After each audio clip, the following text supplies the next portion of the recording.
Hello friends, Hindi साहित्य वाला के ऑनलाइन प्लेटफॉर्म पे आप लोगों का स्वागत है। हम लोग आज उत्तर वैदिक काल पढ़ेंगे और इसके अंतर्गत हम लोग सबसे पहले समाज, उत्तर वैदिक समाज पे चर्चा करेंगे। हमारा टॉपिक है उत्तर वैदिक समाज। हम इस काल के समाज में ये देखने का प्रयास करेंगे कि ऋग वैदिक कालीन समाज से और उत्तर वैदिक कालीन समाज में क्या अंतर आया, क्या जो चीज़ें ऋग वैदिक समाज में व्याप्त थी, क्या वही चीज़ें उत्तर वैदिक समाज में व्याप्त थी या कुछ उसमें चेंजिंग आया। तो यही हम लोग आज देखेंगे। जैसा कि अगर हम बात करें कि तो उत्तर वैदिक समाज में जो चतुर्वर्ण व्यवस्था वो स्थापित हो गई थी और 4 वर्णों के रूप में ब्राह्मण, क्षत्रिय, वैश्य और शूद्र, ये 4 वर्ण स्थापित हुए। जैसा कि आप लोग जानते हैं, जब ये 4 वर्ण स्थापित हुए तो इनमें भेद होना भी स्वाभाविक था। तो इन 4 वर्णों के बीच हमको स्पष्ट भेद भी दिखाई देता है। पुरुष सूक्त की कथा में आप लोगों को पता ही होगा कि पुरुष सूक्त की कथा में मूल पुरुष या आदि पुरुष या आप ब्रह्मा जी भी कह सकते हो कि इनके अंगों से, जैसे मुख से ब्राह्मण, भुजाओं से क्षत्रिय, जंघे से वैश्य और पैर से शूद्र की उत्पत्ति हुई। और इस कथा ने 2 बातों को स्पष्ट करने का प्रयास किया। पहला कि वर्ण व्यवस्था जो है वो ईश्वरीय है और दूसरा विभिन्न वर्णों के बीच स्पष्ट भेद है। तो पुरुष सूक्त में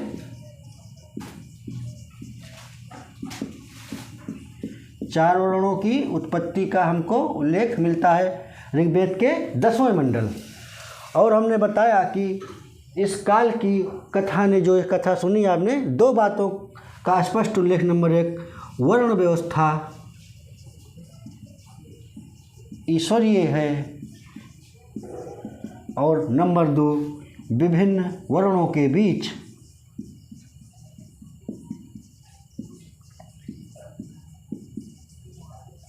स्पष्ट भेद है। अगर हम बात करें तो ब्राह्मण और क्षत्रिय ये जो है समाज में विशेषाधिकार प्राप्त वर्ण या वर्ग थे। ब्राह्मण बौद्धिक नेतृत्व का दावा करते थे और इन्होंने यज्ञ के अनुष्ठान के माध्यम से अपनी सामाजिक स्थिति मजबूत की। और क्षत्रिय, जैसा कि आप जानते हैं कि उस काल में राजा का कर्तव्य क्षत्रिय का था या राजा क्षत्रिय बनते थे और इन्होंने ये समाज की रक्षा का दावा करते थे और इन्होंने अपनी स्थिति लोहे के उपकरणों से मजबूत की। अब लोहे के उपकरणों से कैसे मजबूत की?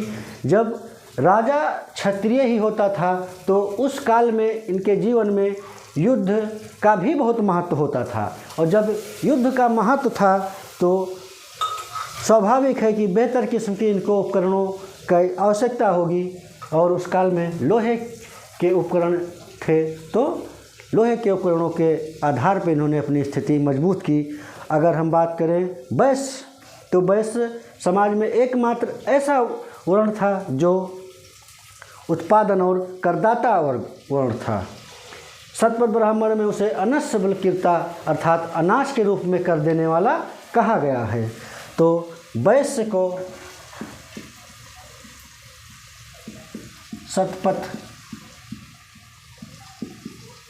ब्राह्मण में अनस्य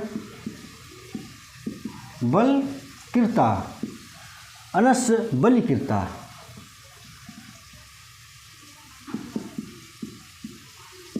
अर्थात अनाज के रूप में कर देने वाला कहा गया है।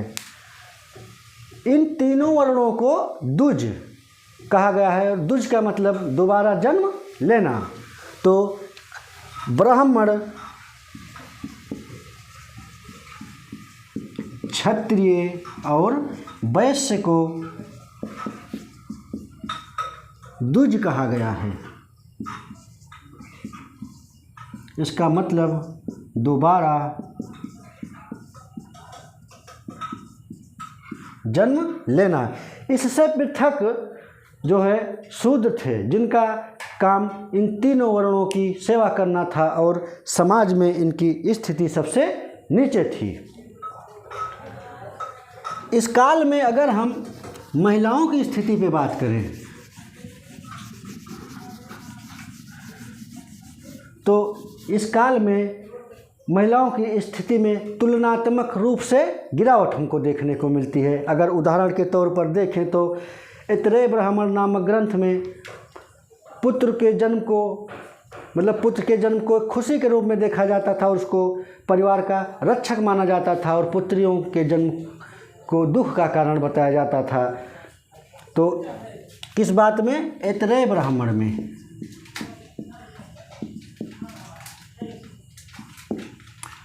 और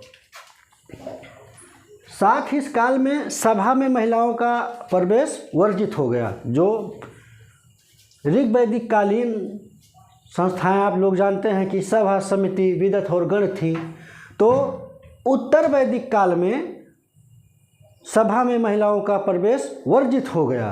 परंतु ये ध्यान रखना आवश्यक है कि इस काल में महिलाओं की सामाजिक स्थिति अधिक नीचे नहीं गिरी थी। उनको शिक्षा प्राप्त करने का अधिकार था, अपने पति के साथ वो यज्ञ में भी भाग लेती थी, और इस काल में भी हमको कुछ विदुषी महिलाओं की सूचना मिलती है, जैसे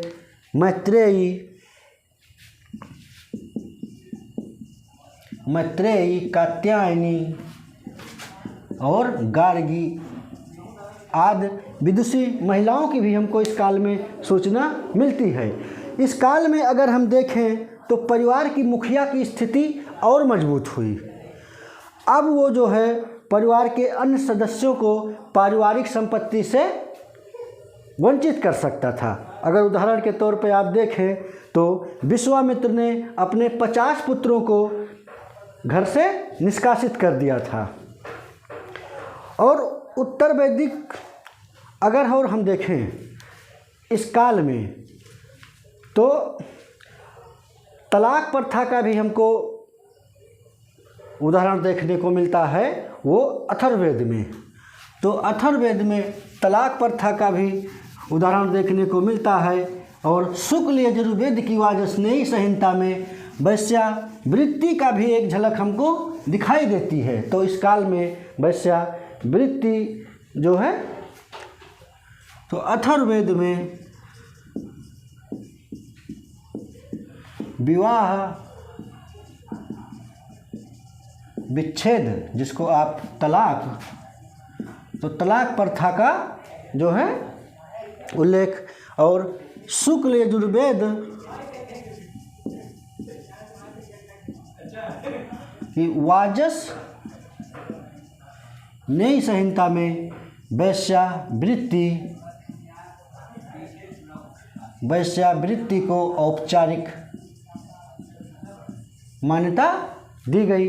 अगर हम बात करें तो इस काल में बाल विवाह भी होने लगा था, और बाल विवाह का प्रथम साक्ष्य जो है हमको छांदोग्य उपनिषद में मिलता है।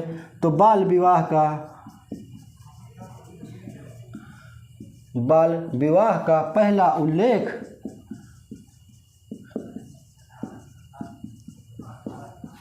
छांदोग्य उपनिषद में मिलता है। और विधवा विवाह, बहु विवाह एवं नियोग प्रथा जो है ये पहले की भांति इस काल में भी बनी रही। और अथर्ववेद के अनुसार जो है, जो स्त्री दूसरा विवाह करती थी उसको पुनर्भू, और उससे उत्पन्न पुत्र को पौनर्भव कहा गया है। तो जो दूसरा विवाह करती थी उसको पुनर्भू, और उससे उत्पन्न पुत्र को पौनर्भव कहा जाता था। अथर्ववेद में विधवा को 10 बार तक विवाह करने का उल्लेख हमको मिलता है और इस काल में पर्दा प्रथा और सती प्रथा प्रचलित नहीं था। हालांकि सती प्रथा अज्ञात भी नहीं थी, क्योंकि अथर्ववेद और ऋग्वेद के 10वें मंडल में हमको सती प्रथा का उल्लेख मिलता है। तो अथर्ववेद और ऋग्वेद के 10वें मंडल में सती प्रथा का उल्लेख मिलता है। कुछ आपको देखने को मिल रहा है कि ये समाज में कुछ कुरीतियाँ हमको दिखाई देने लगी, फिर भी समाज में महिलाओं की महत्ता बनी रही। अब हम बात करते हैं आगे गोत्र के विषय में।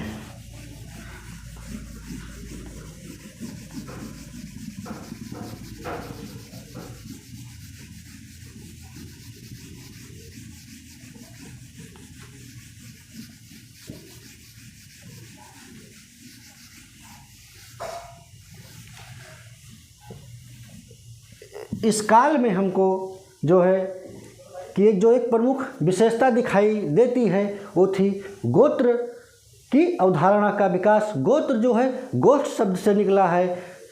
जिन लोगों की गाय एक साथ बांधी जाती थी उसको गोष्ठ के, वो एक ही गोष्ठ के माने गए। आरंभ में ये गोत्र ब्राह्मणों के होते थे, बाद में उनके द्वारा ये गोत्र क्षत्रियों और वैश्य यजमानों को दिए गए और वैदिक काल में गोत्र बहिर्गमन की प्रथा नहीं थी। ये आगे जो है काल में विकसित हुई।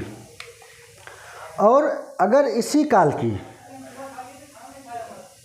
उत्तर वैदिक समाज की एक नवीन विशेषता थी आश्रम व्यवस्था का उल्लेख या आश्रम व्यवस्था का विकास। इस काल में हमको 4 जो है आश्रमों का उल्लेख मिलता है। आर्य के जीवन को 4 भागों में बांटा गया, जो है एक है ब्रह्मचर्य, गृहस्थ, वानप्रस्थ और संन्यास। और उत्तर वैदिक काल में हमको 3 ही आश्रमों की व्यवस्था जो है मिलती है देखने को। चौथा आश्रम शूद्र काल में हमको देखने को मिला। तो इस काल में 4 आश्रम जो थे वो थे ब्रह्मचर्य, गृहस्थ, वानप्रस्थ और चौथा आश्रम संन्यास। एक वैदिक आर्य के जीवन को 100 वर्ष का माना गया और 100 वर्ष को मानकर इन ब्रह्म जो 4 आश्रम थे प्रत्येक का जो है 25-25 वर्ष सबको निर्धारित किया गया। जैसे ब्रह्मचर्य आश्रम 25 साल तक, गृहस्थ आश्रम 25 से 50 साल तक और वानप्रस्थ 50 से 75 और संन्यास 75 से 100 साल तक। और अगर बात करें आश्रम व्यवस्था की जो 2 उद्देश्य थे। जो पहला उद्देश्य था 4 जो है पुरुषार्थों की प्राप्ति। और ये 4 पुरुषार्थ कौन थे? धर्म, अर्थ, काम और मोक्ष। और 4 प्रकार के ऋण, देव ऋण, ऋषि ऋण, पितृ ऋण और मानव जाति का ऋण होना। अगर तो ये आश्रम व्यवस्था के जो 2 उद्देश्य हैं, नंबर 1 4 पुरुषार्थों की प्राप्ति, 4 पुरुषार्थों की प्राप्ति। ये 4 पुरुषार्थ कौन है? धर्म, अर्थ, काम और मोक्ष। उसके बाद 4 प्रकार के ऋण, ऋषि ऋण, पितृ ऋण,